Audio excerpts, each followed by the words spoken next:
All right, so not everyone finished their project today with their math group, so you may need to be doing your homework. So the first thing is you need to draw an 11 by 13 rectangle. So I've got 11 there, and coming down this way, that would give me 13.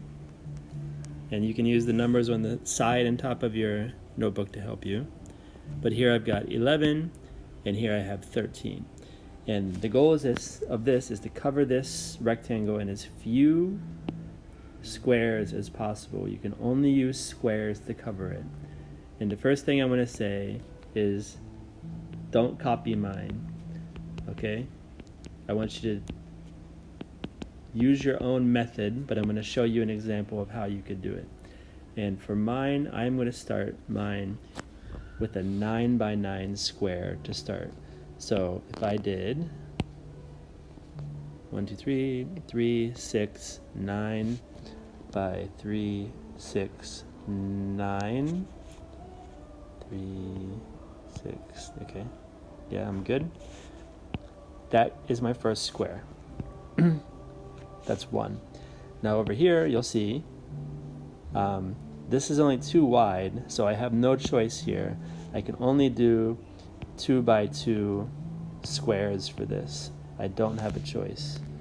And let's see, if I kept doing those, now down at the bottom, I can only do 1 by 1. And here, I have 4, so I could do 4, 1, I could do a 4 by 4. And then another 4 by 4, and then I'm stuck with some little ones. So if you look at mine here,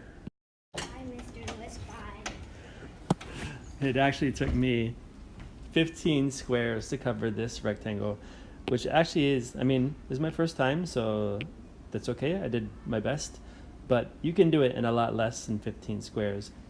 So if you do it once and see how many it takes you, then you could do another one.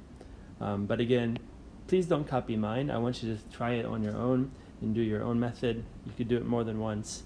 And don't forget to practice your word study because there will be a quiz tomorrow. And that's it. Have a good afternoon and evening. Bye.